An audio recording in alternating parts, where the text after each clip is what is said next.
Miscellaneous minds, never explaining the minds. Devilish grin for my alias, aliens who respond. Peddling sin, thinking maybe when you get old you realize I'm not gonna fold or demise. I don't smoke crack, motherfucker, I sell it.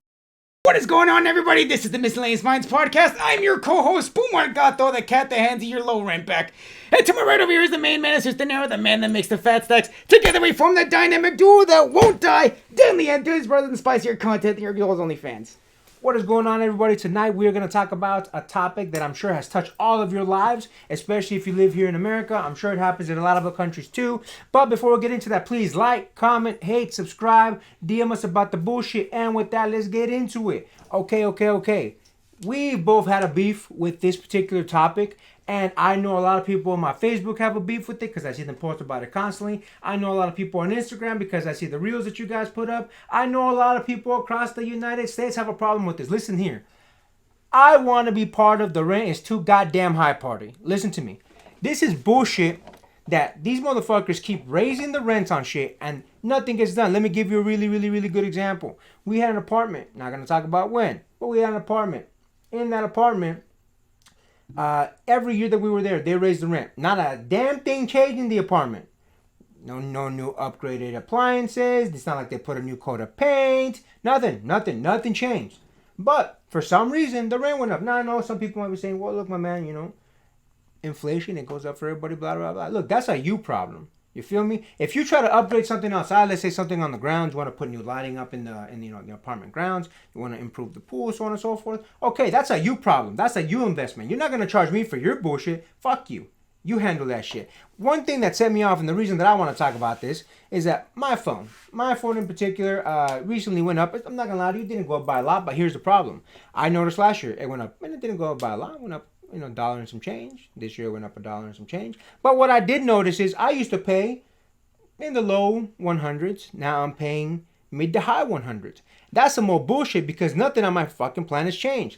I think it's horseshit that these companies can just continue to charge us more when not a damn thing is changing on my plan. I still have the same data amount. I still have the same 5G. I still have all the same everything. Nothing has been upgraded. My phone's the same, blah, blah, blah. Listen, again, if you, you know what, I'm going to shout them out. Verizon, if you guys want to upgrade your systems all across the United States, that is a you problem. You guys make plenty of money to where you can say, you know what, if I want to make this thing better, that way more people come to us, that's up to you to upgrade your system. You don't charge me extra because you're trying to upgrade your system. That's a you problem. The same way that if I wanted to take my car and I said, you know what, I want to put some new rims on this bad boy. Or I want to put a new system in it. I want to put some lights, some HIDs or something like that. I can't charge someone else for that shit. That's a me problem. So I think it's bullshit that a lot of these companies, for literally no reason, are charging us more. Listen, one of the things that people are confusing here, and that these companies are trying to be sneaky with. Part of the reason that inflation is being so damn stubborn right now is because they've studied this. It's not even that the companies are having to be charged more for the product. So for example, let's say Walmart, for example, says, damn, inflation, they're charging me, the people that I get my milk from, they're charging me an extra $1. Well, you know what they do? They charge me $2. And that's some more bullshit. It's called greedflation. We need to fix this as people. It's time that we say no more. Because listen, rent is getting higher, food is getting higher, phone bills getting higher, everything's getting higher, but wages aren't fucking going up that fucking fast, and that's some more bullshit. Back in the day, a motherfucker used to be a shoe salesman, be able to feed a family of 4, have a nice house, nice car, be able to retire, so on and so forth. Now, God knows what a shoe salesman can afford now. What do you think about that shit, my man?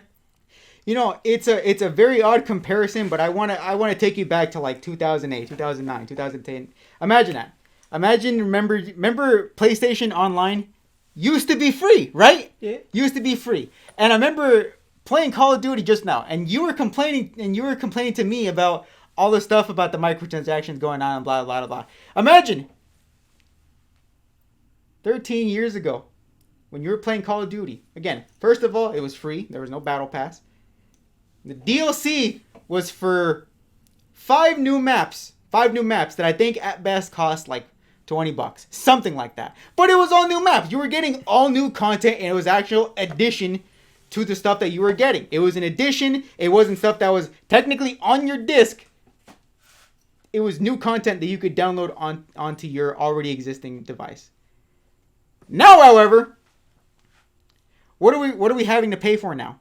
Guns that we can already access, skins that again we can technically already access. They're on the disc. They're not additional.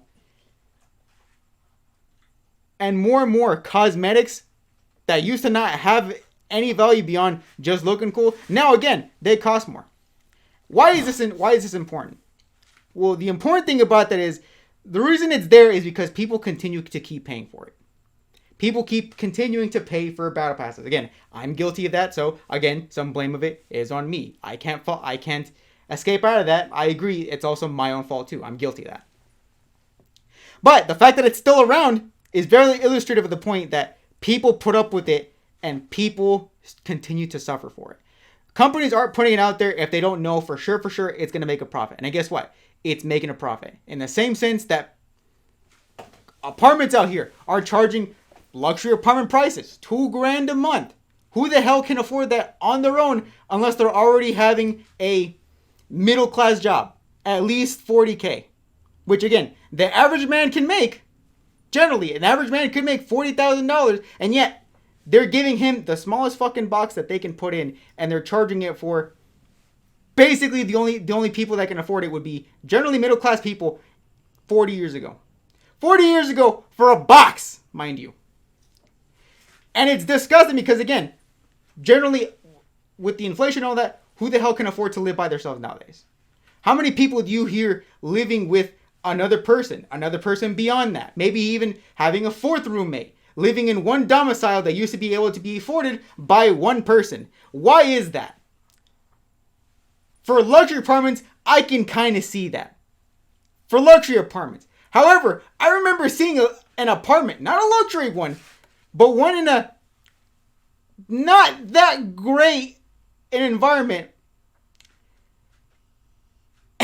and being pretty notorious for having a lot of police hanging about, a lot of drug sniffing dogs hanging about, and charging the same exact amount as a luxury apartment. Why? How does that make sense? Why are you charging me for basically a lot less amenities than a luxury apartment, but you're wanting to charge for just about as much as them? That makes no fucking sense. In fact, I even remember the apartment that we were in actually had a laundry and dryer inside our crib.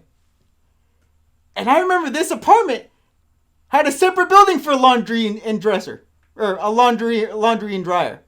Why would you pay that much for, again, less amenities, but it's charging you basically about as the same as gaining amenities? It's ridiculous. I fucking hate it. You know, it's wild how one of the things that you said is we as people have said, okay, we'll pay. Okay, we'll pay. Okay, we'll pay more rent. Okay, we'll pay more for eggs. We'll pay more for groceries, bread, all that stuff. And that's the problem is, if companies keep thinking that they can fucking get away with it, they're going to keep fucking doing it. It's wild how, again, back in the day, I'm going to use your example. Back in the day, you used to go to the store, you used to pick up a Nintendo 64 cartridge, whether it was, Pokemon Snap, whether it was Pokemon Stadium, whether it was Super Smash Brothers, whether it was Conker's Bad Fur Day, whatever it was, 007. And you used to get the full game. Full game. 30, 40 bucks, 50 bucks, whatever it was back in the day. I was too young. I wasn't the one buying them. My pops was. Now, a little fast forward, when I was the one buying the game, $60, so on and so forth. But now, the problem is you pay $60 and you're getting a quarter of a game. You want the DLC? Another 20 bucks per, 5 bucks per, 10 bucks per, 15 bucks, depending on what the game is. They're selling you what they used to sell you now for what is essentially $120, $130, $140. And the thing is, let's keep it 100. We've all seen it. We've all fucking seen it. Where, a lot of these, where you get the whole thing, you get the whole game, right? 120 bucks, 130 bucks, 150 bucks, depending on what it is. And then on top of that, microtransactions up the ass. They just gotta throw them in there. Why? You motherfuckers make so much goddamn money. Why? Why do you need to keep trying to fuck the rest of us? Now I know what some people are going to say. You don't need to buy the DLC. You don't need to buy stuff. Okay, fine. Let's take that off the table. What about housing? Again, like this man said, back in the day, you used to be able to hold somebody down with just one member of the family working and you take care of the rest of them. Now, again, 3, 4, 5 people are having to get a place together just to be able to afford it. It's funny because I read an article here in Arizona. There's a couple companies that are basically saying Well, you know what? If it's that hard, 3, 4, 5 of you should get together and just buy a house as an investment, and then you're out of problem. See, that's the problem, though. That 3, 4, 5 of us are having to come together to be able to afford a motherfucker like this, just to be able to hopefully get a piece of the pie down the road. Assuming the economy gets good. Assuming the economy is in a situation where it's actually going to pay us right if we sell the house. Assuming we can all last that long. Assuming we don't fight. Assuming a number of fucking things that we all have to deal with. It's wild how they're like, these big corporations are all, well, why don't you just do this? Like, listen, why don't you just not charge more? You don't need to. It's funny. It's funny. I remember one of the podcasts that we did, we talked about how Walmart is potentially going to be closing down some stores because so much theft. In fact, I actually saw a video on Instagram earlier of dudes that just ran up in Walmart, threw a bunch of shit in a car, and then they were trying to make their getaway while someone was filming them, got the license plate and all that kind of stuff. But it's funny because they're saying, look, it's not even just a random person stealing. It's, these groups of people, they're becoming little gangs and they're stealing. Doesn't it tell you something? That when people have to get together, because these people weren't stealing TVs, these people weren't stealing, high-end, electronics. In their basket was literally dish soap, bread, shampoo, like the essentials. Like, it's wild that, like, again, 3 to 4 of these people felt so desperate, like, look, we can't make ends meet, that we have to steal this. And again, mind you, think about it. Think about what it takes to run in a place and say, you know what, fuck it. If I go to jail, I go to jail. It is what it is. You're like, it has to be this way. It's wild to me that corporations are just like, oh, you guys are the scumbags. Listen, I know some of the shifty shit these companies do. During inflation, they'll raise prices by $2. And then when deflation happens and, you don't have to worry about this, like, oh, we'll do you guys a favor. We'll lower it by $1 when they raised it by $2 originally. And we think like suckers, oh shit, they did us a favor. They lowered it a whole fucking $1. When in reality, they still kept the inflation price. It's bullshit. And we as a people need to start standing up because, listen, they're going to drain us for every fucking penny we have. They're not going to stop. They're not going to fucking stop. They're fucking greedy corporations. All they care about is making another penny, and they don't care how they got to take it out of us. They'll find a way. Anything you want to add to that, my man? I think I got everything. With that, like, comment, hate, subscribe. DM us about the bullshit. Fuck the corporations. And until next time, get rest and stay blessed. We'll see you on the next one.